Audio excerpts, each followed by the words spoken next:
দড়ি গালে নিয়ে দৌড়াই বেড়াচ্ছে। এটা কোনো কথা? আমি এদিকে ঘাইমে শেষ। আমি যে নিচে গেছি, নিচের থেকে আসছি সকালে, একটু ঘুমের থেকে উঠে একটু পানিও খাই নাই, ওর পিছনে দৌড়তে দৌড়তে। ওই যে গায়ে পিঁপড়া, গায়ে পিঁপড়া, গায়ে পিঁপড়া, কানের মধ্যে ঢুকবে না, কানের মধ্যে ঢুকবে না, আমার সাথে মারামারি করছে। এই যে কানের মধ্যে ঢুকবে না, কানের মধ্যে গায়ে পিঁপড়ে, ওই যে নিচে দৌড়াদৌড়ি করেছে, ওই কারণে গায়ে পিঁপড়ে লেগে গেছে।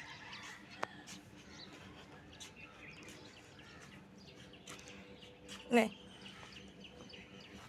দেখছা দেখছা, মাশাল্লাহ মাশাল্লাহ। পড়ে যায় ব্যথা পাবিস না। ও, এই জন্য মনটা ভীষণ খারাপ। আল্লাহ তুমি তাড়াতাড়ি সুস্থ দান করো। আসলে ঠিক হয়ে যাবে। আসলে আমার আমার ক্ষেত্রটা একটু আলাদা। আমার বাচ্চাদেরও কিছু একটু হইলে আমার খুব ভীষণ মন খারাপ লাগে, আবার ওরও একটু কিছু হইলে আমার ভীষণ মন খারাপ লাগে যে কেন হইলো। ছোটোবেলা থেকে আমার বাচ্চারাও যদি ছোটোবেলা একটু সর্দি হইতো, একটু কিছু হইতো, আল্লাহ কেন হলো এরকম। মানে আমি কি বলবো, অসম্ভব যত্ন করতাম ওদের। আর আমার আমার হালুমরে আমি অসম্ভব যত্ন করি। ওর এই ভিডিও 1 বছর হলে দেই, এর আগ পর্যন্ত কিন্তু আমি ভিডিও দিতাম না, কিন্তু তাও আমার হালুমের যত্ন তো কোনো অংশে কম ছিল না। মাশাল্লাহ মাশাল্লাহ মাশাল্লাহ। তো সবাই হালুমকে দেখে একটু দোয়া করবেন। ওঠো মা, আর খেলতে হবে না, থাক, হাঁপাই গেছো, ওঠো। গাড়ি চালাচ্ছে দুষ্টু পাখি। সবাই একটু সত্যি সত্যি মন থেকে সবসময় ওর ভিডিও দেখলে মাশাল্লাহ ওর বেড়ার জন্য দোয়া করবেন, আল্লাহ তুমি ওর সুস্থ দান করো। ওই যে চুল কাচ্ছে, থাক, ওইখানে চামড়া উঠে গেছে, থাক।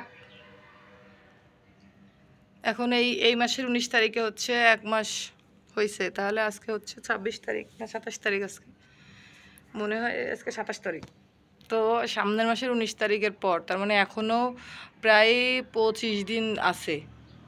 তো এখনও 25 দিন আমার অপেক্ষা করতে হবে ওরে নিয়ে। 25 দিন পর তারপরে ওরে হচ্ছে সেই ইঞ্জেকশন দিতে নিয়ে যেতে বলছে আবার।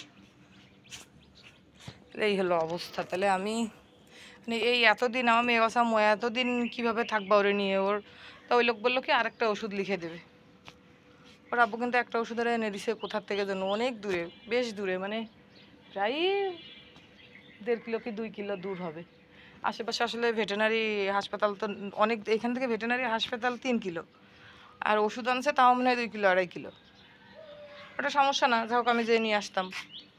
5 কিলো 7 কিলো হইলেও কোনো ব্যাপার না, আনতে তো হবেই ওর জন্য আমার, তার দূরে হইলেও আমার যাইতে হবে, কারণ আমার বাচ্চা সুস্থ করতে হবে। ওঠো মা, ওঠো। এরকম করে লেটায় লেটায় আমি সবসময় কিন্তু ওর একটু ক্লিন রাখার চেষ্টা করি, সব সময়।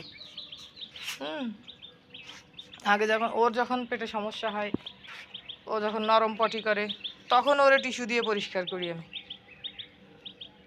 একবার চোখ দিয়ে পানি পড়তেই থাকতো, মানে পানি পড়তেই থাকতো। এই ভিডিও দেওয়ার পরও একবার এরকম হয়েছিল। ওর নিচের দিকের ভিডিও দেখলে আপনারা দেখতে পারবেন রিলসে, যে চোখ টোক সাদা হয়ে গেছিলো। কী অবস্থা, আমার তো টেনশনে হাত পা ঠান্ডা হয়ে যাচ্ছে, আমি কী করব। অবশ্য সেই সময় আমি ডাক্তারের কাছে নিয়ে ইউটিউব দেখে ট্রিটমেন্ট করছি, বলছে যে পানি শূন্যতা।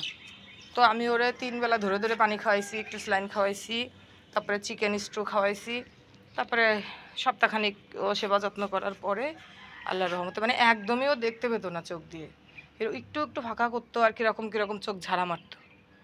মানে আমার তখন জাস্ট আমি কান্না করে দিছি, আল্লাহ তুমি আমার বাচ্চাটা সুস্থ করে দাও, এখন নিয়ে যে মোছাবো।